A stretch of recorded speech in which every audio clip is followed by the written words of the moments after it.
हमारा हमेशा यह विचार रहता है कि हम वीडियोस में आपके लिए कानून का कुछ तकनीकी ज्ञान भी हमेशा दें। यह हमारे नए एडवोकेट्स के लिए भी उपयोगी रहता है और फॉल्स एलिगेशन वॉरियर्स के लिए तो हमेशा रहता ही है।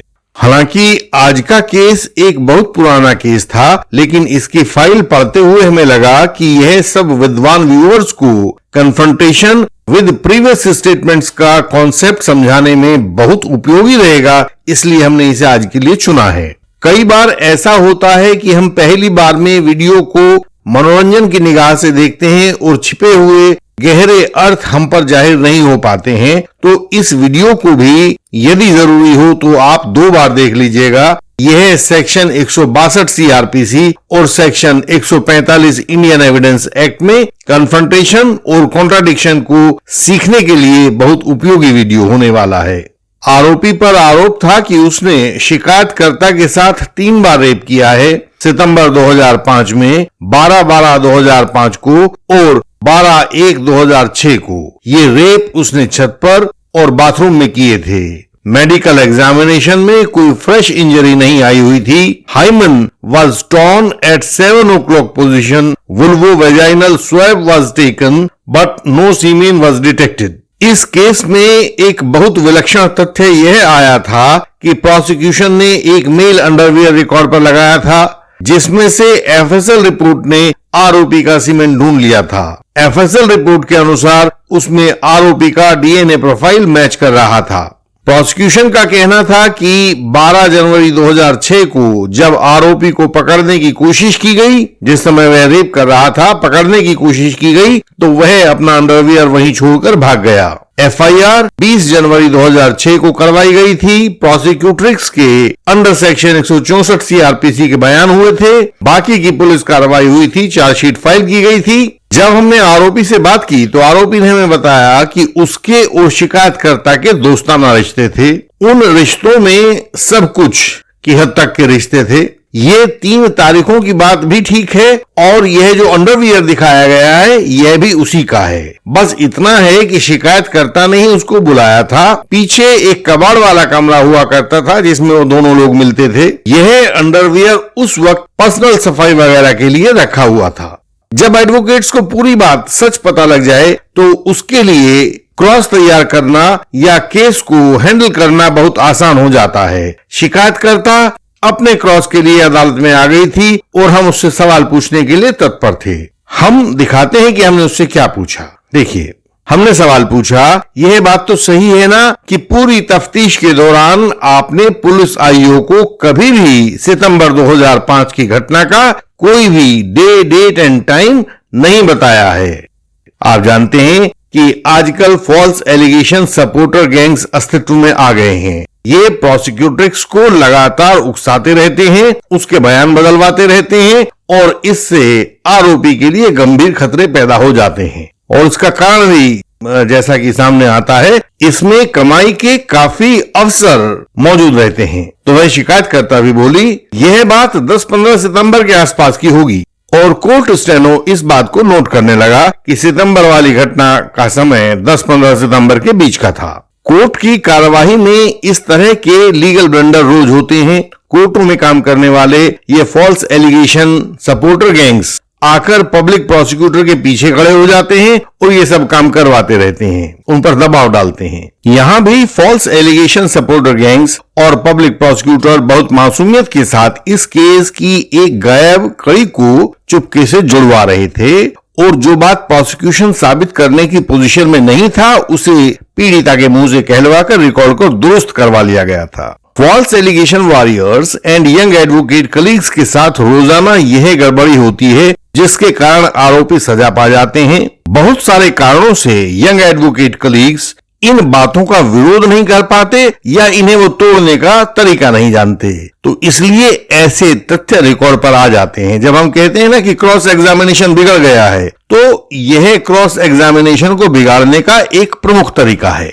सब फॉल्स एलिगेशन वॉरियर्स और यंग एडवोकेट कॉलीग्स इस बात को रट लें कि यदि प्रोसिक्यूशन ऐसी किसी गायब कड़ी को जुड़वा रहा है तो यह आपका कानूनी फर्ज है कि कोर्ट से कहकर इसको रुकवाया जाए। हमने कोर्ट से कहा, जनाब, यह उत्तर इस तरह से रिकॉर्ड ना करवाया जाए। गवाह को कहा जाए कि जो हम पूछें पहले उस प्रश्न का उत्तर दे दें, उसके बाद में जो उसको खुद से कहना है वह कहे, हमें इससे कोई लेना देना नहीं है। कोर्ट ने बात को समझा और कहा कि जो सवाल पूछा गया है पहले उसका जवाब दिया जाए, उसके बाद जो कहना है वह आप स्वेच्छा कथन के रूप में लिखवा दें। पुराना उत्तर हटा दिया गया तो हमने सवाल को दोबारा से पूछा, क्या यह बात सही है कि प्रोसिक्यूटर्स ने सितंबर वाले आरोप की बाबत पुलिस तफ्तीश के दौरान कभी कोई डेट एंड टाइम नहीं बताया है? और इस बार उस गवाह का उत्तर बदल गया। वह बोली, मैंने तो सब बता दिया था, एक एक बात बता दी थी। यह उत्तर रिकॉर्ड कर लिया गया था तो हमने फिर सवाल किया कि जरा बताइए आपने कब और कहां बता दिया था। वास्तव में यह निकालकर दिखाना कि कब बता दिया था, पुराने जो बयान होते हैं उनको निकलवाना, दिखाना, यह सब पब्लिक प्रोसिक्यूटर का काम होता है। तो हमने पब्लिक प्रोसिक्यूटर को इशारा किया कि प्लीज दिखाइए। उन्होंने फाइल ढूंढी पर प्रोसिक्यूटर्स का ऐसा कोई बयान रिकॉर्ड पर नहीं मिला जिसमें सितंबर 2005 की घटना का कोई डेट एंड टाइम बताया गया हो। जब उन्होंने कोर्ट के सामने कहा कि हाँ इसमें तो नहीं है, तो जज साहब ने उसके उत्तर के नीचे लिखवा दिया कि प्रोसिक्यूटर्स की पुरानी स्टेटमेंट अर्थात एफआईआर में स्टेटमेंट 161 सीआरपीसी में स्टेटमेंट अंडर सेक्शन 164 सीआरपीसी में देखा गया, जहां पर यह स्थान नहीं मिला और वहां ऐसी कोई जानकारी पुलिस को नहीं दी गई थी। उन्होंने लिखवाया, confronted with exhibit PW1/C, exhibit PW1/G and exhibit PW1/K where it is not found so recorded। इसका अर्थ यह हुआ कि गवाह ने अपने सच को बदल दिया है और अब उस पर यकीन मुश्किल है। किसी भी केस में पार्टीज को यह ध्यान रखना पड़ता है कि वे सत्य बोलें और सत्य रोज रोज बदलता नहीं है। यदि एक बात को एफआईआर में 161 के बयान में या 164 के बयान में बार बार बताया जाएगा तो वह बात सत्य होगी तो बदलेगी नहीं और असत्य होगी तो हर बार कुछ न कुछ बदलती चली जाएगी। एक जगह वह गवाह कहेगा कि 8 बजे चला था और दूसरी जगह कहेगा कि 11 बजे चला था, उसके सत्य बदलते चले जाएंगे। यही बस पहचान है, ध्यान रखिएगा आप इसको।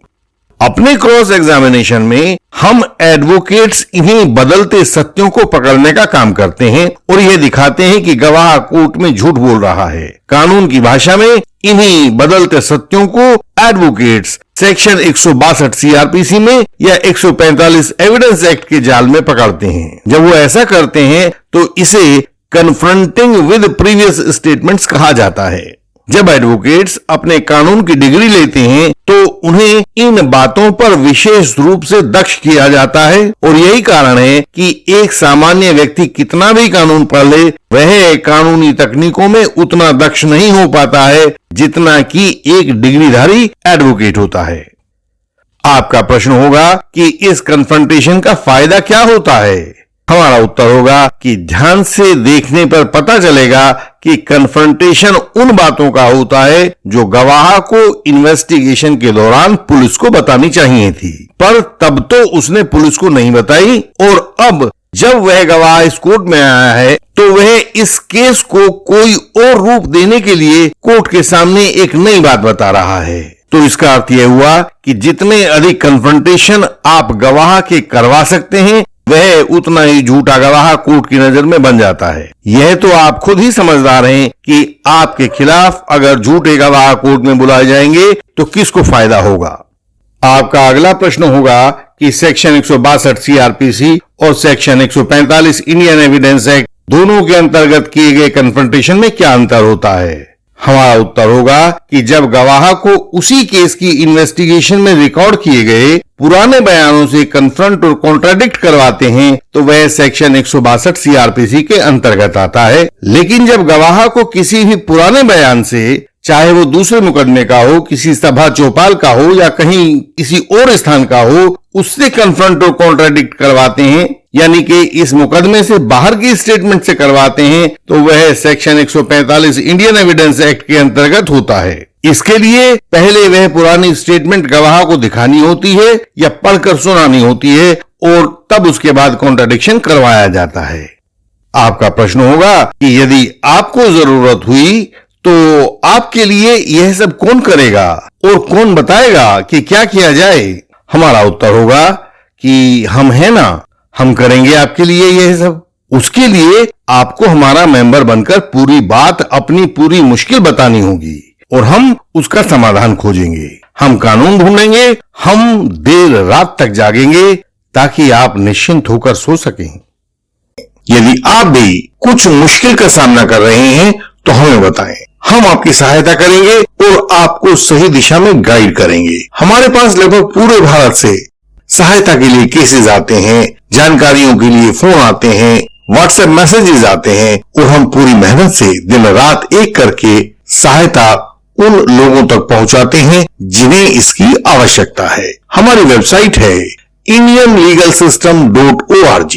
आप इस वेबसाइट पर जाकर पढ़ें, बहुत जरूरी जानकारियां आपकी सरल भाषा में दी गई हैं, उन्हें समझें। हमसे संपर्क की जानकारी नीचे डिस्क्रिप्शन में भी आपको मिलेगी। इस YouTube चैनल को लाइक, शेयर और सब्सक्राइब करें।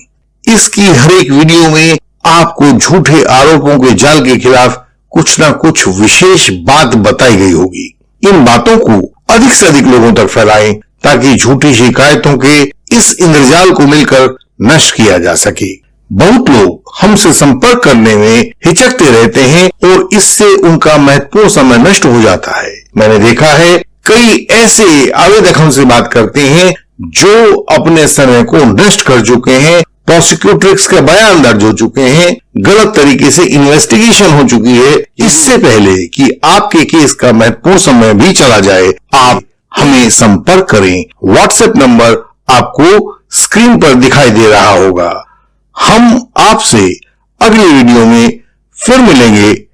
तब तक के लिए प्रणाम।